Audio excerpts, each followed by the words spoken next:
Bill Gates পৃথিবীর সবথেকে ধনী ব্যক্তি। তাকে একবার এক সাংবাদিক প্রশ্ন করেছিলেন যে আপনার কি মনে হয় এই পৃথিবীতে আপনার থেকেও ধনী কোনো ব্যক্তি আছে? তখন বিল গেটস একটু ভেবে উত্তর দিয়েছিলেন যে হ্যাঁ, একজন আছে, এবং আমি আজীবন চেষ্টা করলেও তার থেকে ধনী হতে পারবো না। বিল গেটসের মুখে এই কথা শুনে সাংবাদিকের মুখটা একদম হা হয়ে গেল। সাংবাদিক অবাক হয়ে জিজ্ঞেস করলেন যে কে সেই ব্যক্তি যার আপনার থেকেও বেশি ধন সম্পত্তি আছে? তখন বিল গেটস একটা গল্প শোনায় ওই সাংবাদিককে। সেই গল্পটা বেশ কিছু বছর আগে।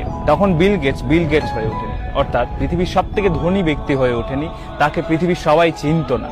তখন সে একজন সাধারণ বিজনেসম্যান, এবং সে কোথাও একটা ট্রাভেল করতে গিয়ে নিউ ইয়র্ক এয়ারপোর্টের সামনে এক খবরের কাগজ বিক্রেতাকে দেখেন, এবং খবরের কাগজ বিক্রেতাকে দেখে তিনি এগিয়ে যান একটা খবরের কাগজ কিনবেন বলে। গিয়ে একটা খবরের কাগজ হাতে নেন।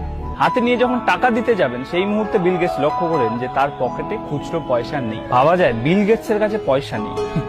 যাই হোক, তো খুচরো পয়সা নেই দেখে উনি খবরের কাগজটা ফিরিয়ে দিতে যান খবরের কাগজওয়ালাকে।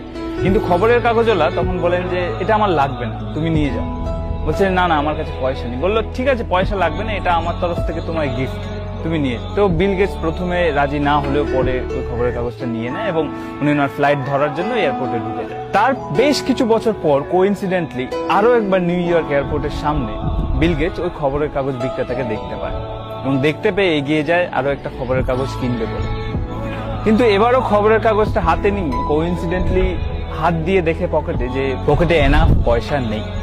তখন উনি খবরের কাগজওয়ালাকে বলেন যে দুঃখিত, এবারও আমার পকেটে পয়সা নেই। তখন বিল গেটস খবরের কাগজটা আবার রেখে দিতে যান, কিন্তু খবরের কাগজওয়ালা বলেন যে এটা তুমি নিয়ে যাও। বিল গেটস বলে যে না না, এটা আমার পক্ষে গ্রহণ করা অসম্ভব। বলছে এটা তুমি নিয়ে যাও, কোনো চিন্তা করো না, আমি আমার লাভের অংশ থেকে এটা দিয়ে দেবো, আমার কোনো ক্ষতি হবে না। তো বিল গেটস একটা না না এই করে খবরের কাগজটা নিয়েই নেয়, এবং আবার ফ্লাইট ধরতে চলে যায়। তারপর কেটে যায় প্রায় 15টি বছর। এখন 15 বছর পর বিল গেটস এই পৃথিবীর সব থেকে ধনী ব্যক্তি। পৃথিবীর সবাই তাকে চেনে, তার নাম জানে। এবং সেই সময় তার হঠাৎ করে মনে পড়ে ওই খবরের কাগজওয়ালার কথা, এবং মনে পড়ার সাথে সাথে উনি খোঁজ শুরু করেন ওই খবরের কাগজ বিক্রেতার। এবার বিল গেটস, ওনার কাছে তো সোর্সের অভাব নেই, তো প্রায় 1.5 মাস খোঁজাখুঁজির পর উনি ওই খবরের কাগজওয়ালার অ্যাড্রেস বের করতে পারেন। এবং অ্যাড্রেস বের করার পর বিল গেটস নিজে ওই খবরের কাগজওয়ালার বাড়িতে যান। বাড়িতে গিয়ে ওই খবরের কাগজওয়ালার সাথে দেখা করেন। খবরের কাগজওয়ালার এখন অনেকটা বয়স হয়েছে, তো উনি জিজ্ঞেস করেন ওই বৃদ্ধকে যে আপনি আমাকে চেনেন? তো বৃদ্ধ খবরের কাগজওয়ালা উত্তর দেয় যে হ্যাঁ চিনি, আপনি বিল গেটস?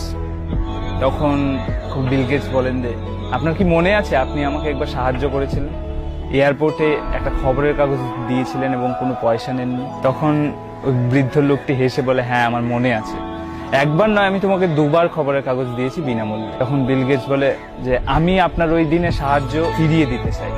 তখন ওই বুড়ো লোকটি হেসে ফেলে, সে বলে যে তুমি কি ভাবছো, আমি সেদিন তোমাকে যে সাহায্যটা করেছিলাম আর আজ তুমি এখানে এসে আমাকে যে সাহায্যটা করবে সেটা কি সমান? বিল গেটস বলল কেন নয়? তখন ওই ব্যক্তিটি বলেন যে সমান হতে পারে না, কারণ আমি তোমাকে সেদিন যখন সাহায্য করেছিলাম তখন আমার কাছে দেওয়ার মতো কিছু ছিল না, আমি তখনও দরিদ্রই ছিলাম। কিন্তু এখন তুমি যখন আমাকে সাহায্য করতে এসছো, তুমি এই পৃথিবীর সব থেকে ধনী ব্যক্তি, তোমার কাছে সমস্ত কিছু আছে দেওয়ার মতো, এটা কখনোই সমান হতে পারে না। সেদিন বিল গেটস বুঝেছিলেন যে এই পৃথিবীতে শুধু টাকা থাকলেই ধনী হওয়া যায় না, বরং সত্যিকারের ধনী ব্যক্তি সেই যার কাছে কিছু না থাকা সত্ত্বেও নিজের সামর্থ্য অনুযায়ী মানুষকে সাহায্য করে, মানুষকে বিলিয়ে দেয়। তো এই গল্পটা সাংবাদিককে শোনানোর পর বিল গেটস বলেছিলেন যে সেদিন আমি বুঝেছিলাম আমি এই পৃথিবীর ধনী ব্যক্তি কখনোই হতে পারবো না। এই পৃথিবীর সব থেকে ধনী ব্যক্তি সেই যে নিজের কাছে কিছু না থাকা সত্ত্বেও মানুষকে সাহায্য করতে পিছপা হয় না, যার কাছে কিছুই না থাকা সত্ত্বেও সাহায্যের হাত বাড়িয়ে দিয়েছে, যে মানুষকে সাহায্য করার জন্য পৃথিবীর সব থেকে ধনী ব্যক্তি হওয়ার অপেক্ষা করেনি। যাই হোক, এই গল্পটার সত্যতা আমি জানি না, তবে গল্পটা খুবই ইন্সপায়ারিং। যদি ভালো লেগে থাকে অবশ্যই শেয়ার করো।